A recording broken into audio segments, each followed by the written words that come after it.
Voltamos agora, né, para mais um bloco, jogando duro com você, né? Vamos lá então para a questão de número 15, questão de número 15 na sua tela. Paulo deixou seu aparelho celular em cima de uma mesa e foi até o balcão de uma lanchonete. Ao retornar, se apoderou do aparelho celular de Caio e saiu do local. No meio do caminho, percebeu que o aparelho celular não lhe pertencia, mas foi confundido com um outro aparelho celular similar ao seu. Diante de tal contexto, Paulo não deverá responder pela prática do delito de furto, por agir em erro de proibição invencível. Questão errada. Professor, mas olha, ele está em erro. Olha, se ele está em erro, exclui o dolo. E olha, pelo que eu vi aqui, esse erro é invencível, porque o aparelho celular é similar ao aparelho celular que ele subtraiu, é similar ao aparelho celular dele. Eu estudei, filho, calma, que aqui o examinador, né, preparou uma pegadinha para você. Quem é esse examinador, hein? É o Adelante, é o Zuc, né? O que o Zuc fez? Ele colocou um contexto de erro de tipo, realmente o agente não responderia aqui porque, pelo contexto, dá para você observar que é um erro de tipo invencível, exclui o dolo e a culpa, não é isso? E eu teria aqui a exclusão dolo e culpa, o agente não responderia penalmente. Mas veja, esse contexto aqui, né, o agente está errando no fato. É o erro de tipo. E não erro de proibição. Quando a gente erra no conteúdo da norma, né? Ele desconhece o conteúdo ilícito da norma, que é o erro de proibição. Que quando invencível, há a isenção da pena. E se vencível, tem a aplicação da diminuição da pena. Tranquilo? O erro aqui, ó. Eu meti aqui erro de proibição e quase você caiu. Então fica esperto com o examinador, né? Ele pode ter essa maldade, coloca um contexto, você vai lendo, aí você vai se conformando com a questão, chega no final, você marca um certo quando ele trocou aqui. Ele disse que era erro de proibição, quando na verdade você teria um erro de tipo. Então fica esperto, tá? Aqui eu tenho um erro de tipo. E esse erro de tipo aqui é um erro de tipo essencial, porque o erro recai numa elementar do tipo. Coisa alheia. Tranquilo? Coisa alheia. E pelo contexto da questão, trata-se de um erro de tipo invencível, exclusão do dolo e da culpa. É muito interessante, né? Só para título de conhecimento, como o erro de tipo tanto vencível como invencível sempre exclui o dolo, Zaffaroni chama o erro de tipo de cara negativa do dolo ou face negativa do dolo. Beleza? Vem comigo na tela. Vem comigo na tela porque... Vem comigo na tela. O erro de tipo, ele pode ser essencial, é aquele erro que recai na elementar do tipo, como agora na questão que a gente abordou, né? A coisa alheia. Tranquilo? Tá, porque ele subtraiu coisa alheia achando que era própria. Então o erro recai numa elementar do tipo. Ou o erro de tipo pode ser acidental. Vai cair em dados acessórios do tipo. Eu tenho um erro de tipo acidental, por exemplo, erro no nexo de causalidade, erro na execução, erro quanto à pessoa. Trata-se aí de erro de tipo acidental. O importante é você ter isso na sua cabeça. No erro de tipo acidental, a gente sempre responde. Sempre responde. Sempre responde. Sendo vencível, é invencível. Erro de tipo acidental, a gente sempre responde. O que vai modificar aqui, quando você tem um erro de tipo acidental, por exemplo, quando você tem um erro de tipo acidental, um erro na execução. Eu vou considerar as qualidades da vítima que eu queria atingir. Não é isso?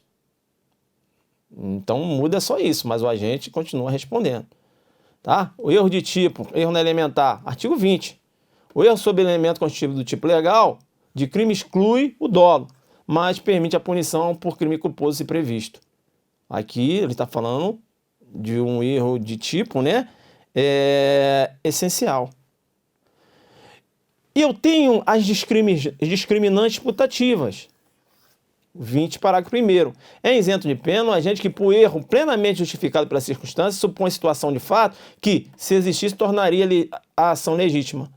Não há isenção de pena quando o erro deriva de culpa e o fato é punível como crime culposo. Professor, não entendi essa discriminante putativa, não. Já tratei com você numa questão aqui, comigo aqui. Legítima defesa putativa. Se aquela agressão que o agente se defendeu com a falsa noção de realidade, se aquela agressão fosse uma agressão real, a conduta dele estava justificada. Como não é uma agressão real, ele está numa legítima defesa putativa. Legítima defesa, as excludentes, também são chamadas de discriminantes. Por isso que eu chamo de discriminante putativa. E quando eu falo para vocês que a legítima defesa putativa exclui a culpabilidade, essa previsão eu tenho aqui no Código Penal. Quer ver? Vem comigo na tela. Aqui, ó. Discriminante putativa. É isento de pena. Isento de pena, ou seja, navega lá na culpabilidade. É isento de pena.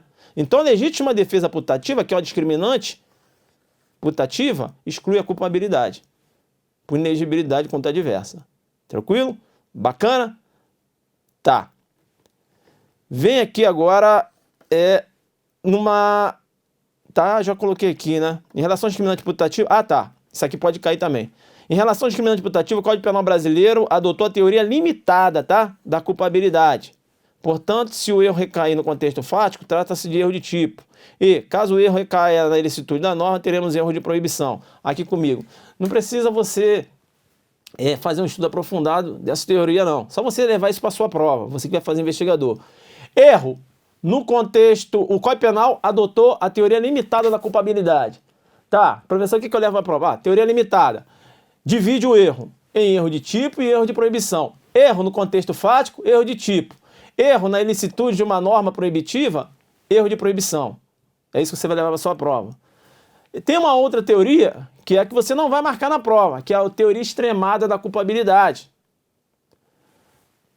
Todo tipo de erro, seja no contexto fático ou seja na ilicitude do conteúdo de uma norma, é considerado erro de proibição. Teoria extremada, todo erro é erro de proibição. Deu para entender isso? Fácil, né? Leva isso para sua prova. Você que vai fazer investigador. Tranquilo? Vem comigo na tela. Vem comigo na tela, porque agora é importante, ainda tratando do erro determinado por terceiro, tá? Fica ligado lá. Aquele terceiro que determina o erro, ele vai responder pela prática do delito. Eu tenho um erro contra a pessoa, sobre a pessoa, né? Que é um erro de tipo acidental, e eu falava sobre isso aqui comigo. Então, a mãe, né, ela está em estado puerperal e ela quer matar o próprio filho. Só que ela vai lá no berçário e pega filho de outrem, achando que é o próprio filho. Ainda assim, eu terei infanticídio. A mãe matando o filho de outrem. Porque eu vou considerar as qualidades da vítima que eu queria atingir. Ela queria atingir o próprio filho dela. As qualidades do filho dela vai passar para essa criança que ela acabou matando. Ainda assim, eu vou ter infanticídio, eu tenho aí um erro quanto à pessoa. Beleza? Tranquilo? Vem comigo na tela. Vem comigo na tela que agora eu avanço, né? A gente falou aqui, vamos para a questão 16. Caio, cidadão estrangeiro, ao chegar em território brasileiro, subtraiu um veículo supondo que inexiste ilicitude da prática de sua conduta, visto que em seu país de origem a subtração de veículo configura fato atípico. Lá é fato atípico, né? Aqui o jogo é pesado. Vamos lá.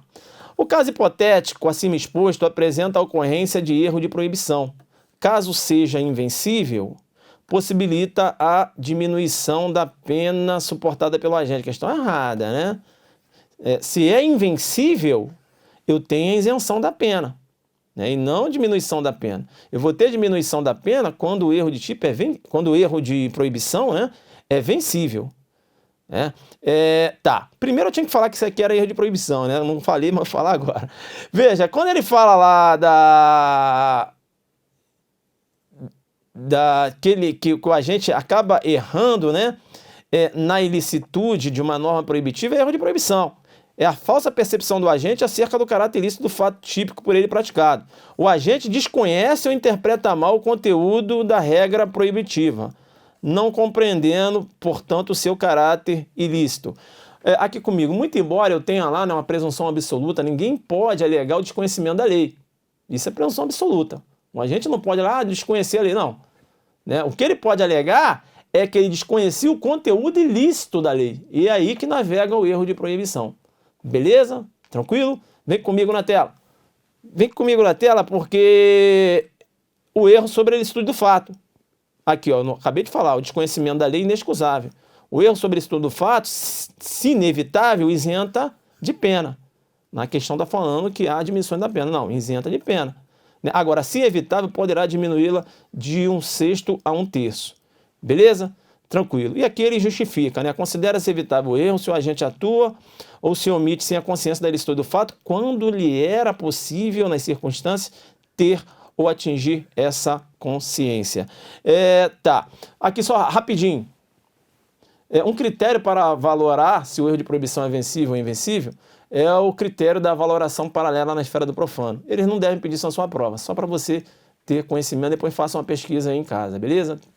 Valoração paralela na esfera do profano é utilizada para verificar se o erro de tipo do agente é vencível ou invencível. Eu tenho aula, né, que eu falo sobre a valoração paralela na esfera do profano no YouTube, joga lá que você vai ver. Vem comigo aqui para fechar essa questão. Eu tenho que fechar essa questão porque eles podem pedir na sua prova, já que erro de tipo, erro de proibição está previsto, eles podem pedir na sua prova aqui, ó, espécies de erro. Eu tenho erro de proibição direto. O agente desconhece conteúdo ilícito de uma lei proibitiva. Ou, se conhece, interpreta de forma equivocada. O exemplo do holandês, que a gente viu agora, é um erro de proibição direto. Agora, eu posso ter uma situação em que a mulher chega em casa e vê o marido com uma outra mulher. Aí ela acha que existe uma norma que ampara a sua conduta. Ela acha que está cobertada uma excludente de ilicitude. É o erro de proibição indireta, ou seja, ela erra em relação a uma discriminante. Entenderam ou não? Ela erra em relação a discriminante. É o que eu vou chamar de discriminante putativa por erro de proibição. Tá? Erro de proibição indireta ou discriminante putativo por erro de proibição. O agente conhece o caráter ilícito de sua conduta, mas supõe de forma equivocada que está amparado uma excludente de ilicitude. Como assim, professor? Conhece ele aqui. Ela sabe que matar alguém é crime. Ela sabe que matar alguém é crime, mas ela acha que naquela situação ela vai poder matar. Porque ela acha que está amparado uma excludente de ilicitude, qual seja a legítima defesa da honra, quando não está. Entendeu? Ela erra numa discriminante putativa, né? Mas veja, ela erra numa discriminante baseada na licitude de uma conduta que não é considerada lícita, não está parada para uma excludente de ilicitude. É o chamado erro de proibição direta. Vem comigo na tela. Vem comigo na tela que eu ainda posso ter o erro de proibição mandamental. O agente tem o dever legal de agir e acredita que em determinadas situações está autorizado a deixar de agir para evitar o resultado. Um exemplo eu tenho lá nos crimes omissivos impróprios. Aqui comigo. Aqui comigo, aqui comigo. Eu tenho uma mãe e ela tem 2 crianças. Aí está uma situação de miserabilidade. Né? Ela acha que pode, naquele contexto, abandonar as crianças. Olha, eu tenho o dever legal de dar assistência à criança. Mas veja, a situação aqui está uma situação, né, miserável. Eu, nesse contexto, eu vou poder deixar de dar assistência. Ela erra no mandamento. É o chamado erro de proibição mandamental. Beleza? Se jogar duro no erro de proibição, o examinador pode cobrar. Então, pessoal, o que acontece? Pessoal que está fazendo investigador comigo. Aqui você tem letrinha da lei, que aí você vai acertar junto com a galera. Você não pode errar, letrinha da lei. Aí o diferencial é a banca trabalhar como fez a banca lá de escrivão da Polícia Civil do Paraná. Cobraram teoria ratio cognoscendi, entendeu? Ou seja, trabalharam com doutrina também. O cara não ficou no, né? Então, se cair doutrina, você também, né, tá direcionado. Tranquilo? Vem comigo na tela. Vem comigo na tela. Vem comigo na tela que eu vou para a questão número 17.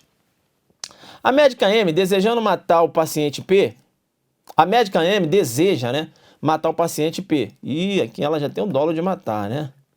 Dolo de matar. Que é o ânimos necantes. Para tanto, entrega ao enfermeiro F uma ampola contendo substância venenosa, rotulando-a como medicamento e dizendo a E que o conteúdo da ampola deve ser ministrado imediatamente a P mediante injeção, né? Rapaz, esse E aqui, ó, ele está em erro. Viu como você vai resolvendo uma questão? Está em erro, porque ela quer matar o P E ela está dizendo para o enfermeiro que é para aplicar um medicamento, quando na verdade é substância venenosa. Né? Ele está em erro. Agora, esse erro até pode ser vencível ou invencível. Deixa eu acabar de ler essa questão. Injeta em P substância venenosa, indo a P imediatamente a óbito. Aqui a questão está dizendo que poderia, com seu conhecimento, verificar que aquela substância era venenosa. Se está falando, se a questão nada menciona, é porque aqui eu tenho um erro de tipo invencível. Invencível. Ele não poderia vencer esse erro. E ela está se utilizando dele. Ele está figurando como mero instrumento na mão dela. E exatamente isso aí. Né? Eu já tenho aqui a autoria imediata. Vamos continuar. Injeta em P substância venenosa, indo P imediatamente a óbito. Beleza. Levando em consideração o caso hipotético acima, podemos afirmar que tanto M quanto E devem responder por homicídio doloso qualificado pelo emprego de veneno, pois, segundo a legislação penal, quem de qualquer modo concorre para o crime incide nas penas a este combinado. Questão errada, né? Questão errada, eu tenho aqui a autoria imediata, eu tenho essa médica respondendo como autora imediata e tenho ele em erro de tipo, né? Determinada por terceiro, e esse erro é invencível. Sendo esse erro invencível, o não tem aí o dolo e nem a culpa, né? Não há que responder penalmente, porque a responsabilidade penal é subjetiva. Deu para entender isso? Vem comigo ainda na tela, continua aqui. Aqui, ó, erro determinado por terceiro. Responde pelo crime o terceiro que determinou o erro. Aqui eu tenho um exemplo de autoria imediata. Professor, eu tenho concurso de pessoas aí? Não. Porque quais são os elementos de concurso de pessoas? Pluralidade de agentes culpáveis. Eu chamo a sua atenção, porque pluralidade de agentes culpáveis. Doutrina majoritária com essa pegada aqui. Professor, se a pluralidade de agentes culpáveis, eu posso ter concurso de pessoas entre um maior e um menor? Pessoal, essa questão é discutida, tá? Para essa doutrina majoritária, que entende que a necessidade de pluralidade de agentes culpáveis, não é possível. Eu teria autoria imediata. Professor, e aqueles casos em que eu tenho concurso de pessoas entre um menor e o crime é qualificado, ou o crime é majorado, como no roubo e no furto? Aqui comigo. Nesses casos, muito embora tecnicamente, né, pela doutrina majoritária, eu não teria concurso de pessoas, por quê? Porque o menor não tem culpabilidade. Nesses casos, a doutrina entende que você vai considerar o menor para efeito de qualificadora, para efeito de majorante. Além disso, a gente vai responder por roubo, por furto qualificado pelo concurso de pessoas e mais a corrupção de menores. Beleza? É por isso que a doutrina chama esse concurso, né, que é o concurso que você utiliza para qualificar, para majorar, e aí você vai contar o menor, chama esse concurso de pessoas de concurso aparentemente de pessoas ou pseudo concurso de pessoas. Por quê? Porque, na verdade, tecnicamente você não teria um concurso de pessoas porque você tem um menor. E o menor, ele não tem culpabilidade e um dos requisitos para que haja concurso de pessoas, pluralidade de agentes culpáveis. Deu para entender? Vem comigo na tela. Vem comigo na tela porque, além da pluralidade de agentes culpáveis, relevância causal das condutas na produção do resultado. É o outro requisito do concurso de pessoa. Concurso de pessoa está no seu edital, investigador. C. Unidade de infração. Né? Eles vão responder pelaquela unidade de infração, ou seja, por aquele único crime. D. Vínculo subjetivo. Aqui eu vou chamar a sua atenção. Vínculo subjetivo não é ajuste prévio. Vínculo subjetivo é a vontade de aderir na conduta do outro. Não há que se falar em ajuste prévio. Ajuste prévio, né? Ajuste prévio não é requisito do concurso de pessoas. Beleza?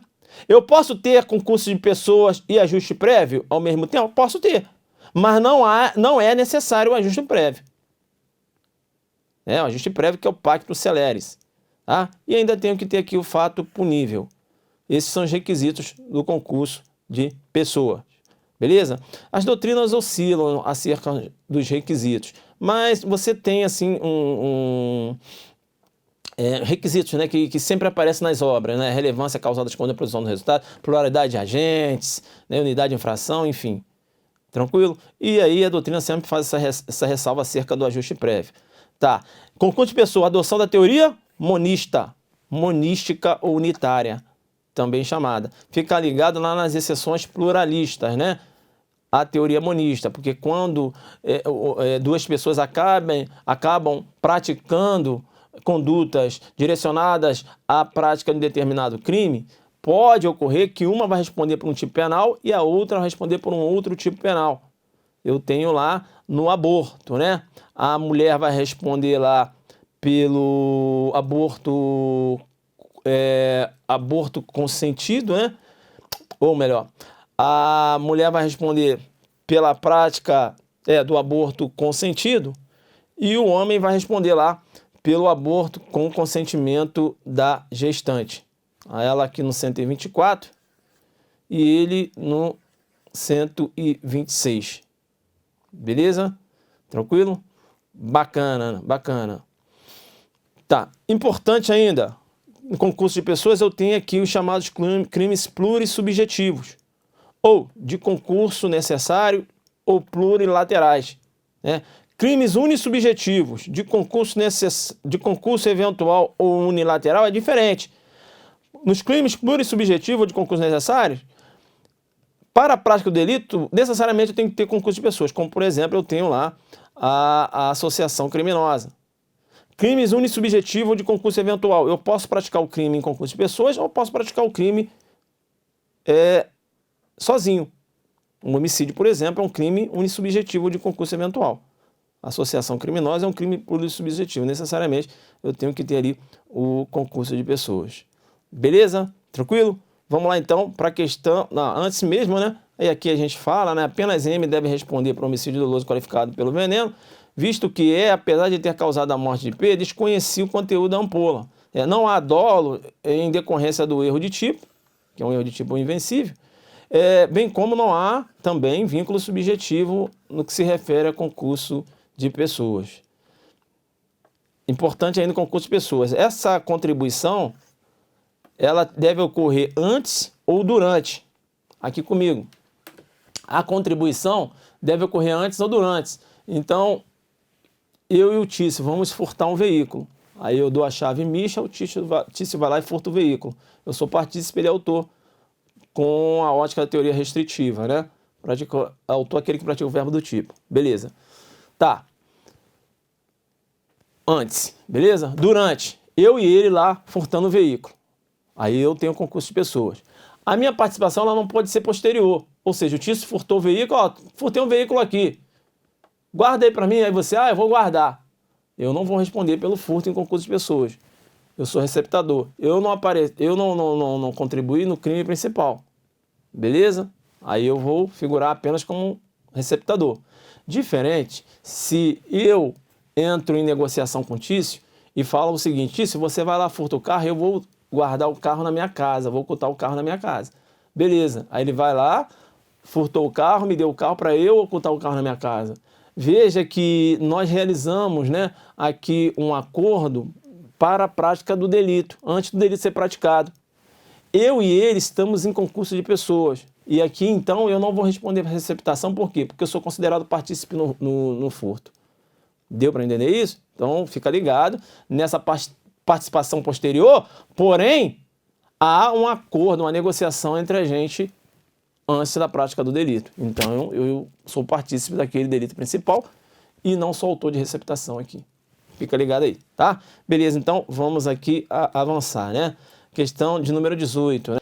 Quem, de qualquer modo, concorre para o crime, incide nas penas a excominada, na medida de sua culpabilidade. Falando aqui da teoria monista, né? Monista unitária, isso aí. Monista, monística ou unitária, isso. Se algum dos concorrentes quis participar de crime menos grave, ser-lhe aplicada a pena deste. Esta pena será aumentada até a metade, na hipótese de ter sido previsível o resultado mais grave. Questão correta, ele trata aqui do denominado desvio subjetivo de conduta ou colaboração dolosamente distinta, prevista aqui no parágrafo 2º, né? Se algum dos concorrentes quis participar de crime menos grave, se lhe é aplicada a pena deste. Essa pena será aumentada até a metade, na hipótese de ter sido previsível o resultado mais grave. É a chamada colaboração dolosamente distinta ou desvio subjetivo de conduta comigo aqui na sua tela. Desvio subjetivo de conduta ou colaboração dolosamente distinta. Eu e o Tício, quando combinamos de entrar em uma residência e furtar objetos. Essa é a nossa combinação. Eu quero aderir na vontade dele e ele quer aderir à minha vontade. A nossa vontade está direcionada para a prática desse delito. É isso que eu quero. Praticar com ele é isso. Aí chega lá, estamos lá recolhendo os objetos e o Tício, né, andou lá pelo interior da casa. Rapaz, daqui a pouco eu tô escutando um barulho, uma pessoa pedindo socorro. Eu falei, peraí, cara, eu entrei aqui para praticar furto. O que ele fez? Ele abordou a pessoa aí da casa. Aí o Tício, né, de forma repugnante, quando já estava praticando o furto, ele falou o seguinte, olha, além do furto, eu vou aqui satisfazer a minha lascívia, né? Vou praticar aqui um estupro, que eu encontrei uma mulher no interior dessa casa. Então, veja, o Tício está praticando 2 delitos. O furto e depois lá o estupro. Eu dei o exemplo do Tício e do Mévio. Vamos de novo, vamos voltar. Tício e Mévio. Tá, combinaram da prática de furto, né? Eu acho que nem tinha colocado Tício e Mévio, agora eu coloquei. A vontade do Tício é essa, aderir à vontade do Mévio no que se refere a praticar furto. Chega lá, o Mévio, eles estão subtraindo os objetos, o Mévio decide andar pela casa e encontra uma mulher na casa deitada. E ele fala assim, vou aproveitar aqui e vou estuprar essa mulher. E ele vai lá e estupra. A questão é o seguinte, o Tício, que não aderiu a essa vontade de praticar o estupro, ele vai responder pelo estupro? Não. A colaboração dele é dolosamente distinta. Há um desvio subjetivo de conduta. Deu para entender? Então o Tício vai responder apenas pelo furto em concurso de pessoas e o Mévio vai responder, além do furto, pelo estupro também. Pelo estupro ele responde sozinho, porque essa não era a minha vontade. É a chamada colaboração dolosamente distinta ou desvio subjetivo de conduta. Comigo na tela, tá? Então aqui, ó, se alguns dos concorrentes participarem de crime menos grave, eu queria, era o furto, né? Se ele é aplicado a pena deste. Esta pena será aumentada até metade na hipótese de ter sido previsível o resultado mais grave. Nesse contexto aqui, não tinha como o Tício que entrou na casa para furtar, não tinha como ele prever que lá poderia ocorrer um crime sexual, crime que ele não queria participar, não era essa a intenção dele. Inclusive ele tem um parente, né, uma tia que já passou por um tipo de crime desse. Ele é bandido, mas esses crimes sexuais ele detesta. Ele não pode responder pela prática de um delito que nasceu na cabeça do seu comparsa, do qual ele não aderiu à vontade do comparsa. Deu para entender? É o desvio subjetivo de conduta ou a colaboração dolosamente distinta. Vem comigo na tela. Vem comigo na tela, tá? E fica ligado no artigo 30 também. Não se comunica as circunstâncias e condições de caráter pessoal, salvo quando elementares do tipo. Por exemplo, eu tenho lá os crimes funcionais, né? O funcionário público, lá no, por exemplo, peculato, é elementar do tipo. Aí por isso se comunica aquela qualidade de funcionário público ao seu comparsa aqui, que é um particular, num caso de concurso de pessoas, beleza? Vamos então aqui para a questão 19. O ajuste, a determinação ou a instigação e o auxílio são puníveis mesmo que os atos executórios não tenham sido iniciados. Questão errada, né?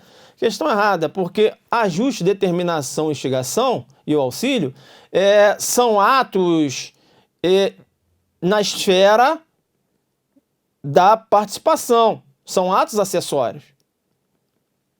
E o artigo 31 menciona: o ajuste, a determinação, a instigação e o auxílio, salvo disposição expressa em contrário, são puníveis. Se o crime... Não são puníveis, né? Não são puníveis. Se o crime não chega, pelo menos, a ser tentado. Para que eu venha responsabilizar alguém, né, por ter instigado uma pessoa a praticar determinado delito, essa pessoa que foi instigada, ela tem que entrar nos atos executórios. A participação é um ato acessório. Eu tenho a participação moral, induzimento e instigação. E tem a participação moral, a participação material, né? Participação moral, induzimento e instigação. Eu tenho a participação material, que é o auxílio. O partícipe é o agente que concorre para cometer o ato criminoso, sem, contudo, praticar o núcleo do tipo penal. Ou seja, a sua participação é de menor importância. E, por essa razão, a sua pena pode ser diminuída. Deu para entender? Então, vem aqui comigo. Então, veja, se eu encontro com o Mévio é desafeto do Tício, e eu falo: ô Mévio, aí o Mévio vem conversar comigo, né? Vem conversar comigo e fala: rapaz, eu quero matar o Tício. Aí eu falo: vai lá, rapaz, mata ele mesmo, mata ele mesmo.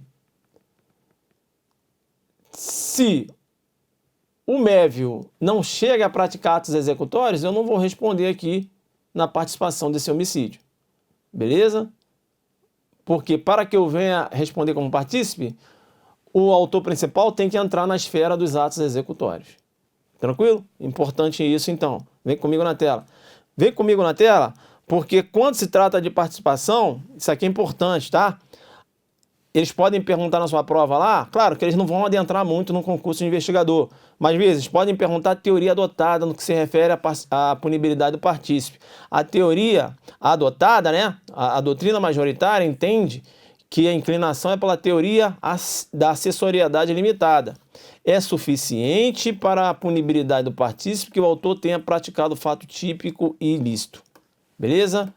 Teoria da acessoriedade limitada. Com mais tempo, até a gente discutiria aqui acerca das outras teorias, mas não temos tempo, temos um curso em exercícios, num curso de teoria a gente aprofunda. Beleza? Teoria da acessoriedade limitada. Tá. Outra teoria que você tem que tomar cuidado para a pegadinha acerca da teoria é a teoria do domínio final do fato. Também chamada de teoria objetiva material ou objetiva subjetiva. Desenhada lá por Hans Wenzel, né, em 39. Essa teoria, domínio final do fato, ela não foi positivada no Código Penal, mas é amplamente utilizada na jurisprudência. Essa teoria domínio final do fato é utilizada para diferenciar o autor de partícipe. Quando se fala na teoria objetivo formal, né, autor é aquele que pratica o verbo do tipo. E partícipe? Partícipe é aquele que pratica conduta acessória, ou seja, ele colabora para o delito, mas não pratica o verbo do tipo, na teoria objetivo formal. Agora, quando você trata da teoria do domínio final do fato, a diferença entre autor e partícipe, segundo a teoria, é o seguinte: autor é aquele que possui o controle sobre o domínio do fato, domina finalisticamente o trâmite do crime e decide acerca da sua participação, suspensão, interrupção e condições. Por seu turno, partícipe é aquele que, de qualquer modo, concorre para o crime, desde que não realize o núcleo do verbo do tipo penal, e aí vem a diferença, né, a pedra de toque, né, da figura do partícipe na domínio final do fato, né? E não possua o controle final do fato. Beleza? Tranquilo? Tá. De teoria do domínio final do fato, num concurso de investigador, se o examinador perguntar, a meu ver, ele vai abordar essas informações aqui. Tá? Eu não acredito que ele vai tratar lá das figuras da autoria imediata, quando você trata lá, quando você faz uma abordagem de teoria do domínio final do fato, né, que você tem lá a questão do aparato de organização de poder, enfim, eu acho que ele não vai entrar, sair mais para lá para delegado, beleza? E lá você tem as espécies de autoria imediata desenhada lá por Roxin, né? Nesse contexto de domínio final do fato. Tranquilo? Vem para a questão número 20. João e Everaldo, com o nítido propósito de matarem Mévio, ignorando cada um o comportamento do outro, importante, ignorando cada um o comportamento do outro. Então, um não sabe o que o outro está fazendo. Tá. Realizaram o disparo de arma de fogo, atingindo a vítima que veio a óbito no local. Tá, os dois queriam matar o Mévio. É o desejo deles. Um desconhecia a conduta do outro. Do exposto, considerando que ambos agiram em concurso de pessoas e que o laudo cadavérico não indicou qual arma partiu o disparo fatal, de qual arma deverão responder por tentativa de homicídio. Aí você já marcou certo aqui, eu marco errado. Professor, como assim errado? Olha, professor, como errado? Aí eu teria chamado a autoria incerta, professor, em que um desconhece a conduta do outro, né? E aí eu tenho um resultado, mas o laudo cadavérico não apontou de que arma partiu o disparo fatal. Eu teria a autoria incerta. Cuidado, irmão. Sim, você até teria um contexto de autoria incerta, mas cuidado com a questão. Ambos agiram em concurso de pessoas, aí você dança. Como assim, professor? Você dança porque, olha, um ignorando a conduta do outro. A ausência do liame subjetivo. Qual é o liame subjetivo? A vontade de aderir à conduta. Se um ignora a conduta do outro, eu não tenho liame subjetivo, não posso ter concurso de pessoas. A questão está errada por causa disso aqui, ó. Agir em concurso de pessoas. Quem é essa banca, hein? Ih, é o Adelante. Ah, foi eu. Jogou duro, hein? Ambos agindo em concurso de pessoas. Aqui está errado. Beleza? Tranquilo? Tá? Então, na teoria, na autoria, né? Tanto colateral como na incerta, eu não tenho concurso de pessoas, tá? Vamos lá então. Tá, quais são os requisitos de concurso de pessoas? A gente já viu, né? Pluralidade de agente culpável, relevância causante de conduta na produção do resultado, unidade de infração, vínculo subjetivo e fato punível. Tá. Autoria colateral ou aparelha? Quando é que eu tenho a chamada autoria colateral ou aparelha que não há concurso de pessoas? Por ausência do liame subjetivo, né? A ausência do liame subjetivo. Tício. Agora eu vou escrever aqui que eu fico fazendo confusão com esses nomes. E o Mévio. Dá o Mévio aqui. Um desconhecendo a conduta do outro. Um desconhece a conduta do outro. Realizado disparo de arma de fogo e atingiu a vítima. O laudo apontou que o disparo fatal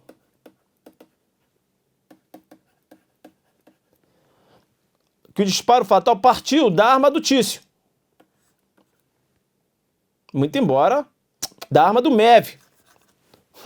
Muito embora o Tício também tenha atingido a vítima. Deu para entender? Tá. Se o laudo apontou a arma da qual foi realizado o disparo fatal, eu tenho Mévio, homicídio consumado.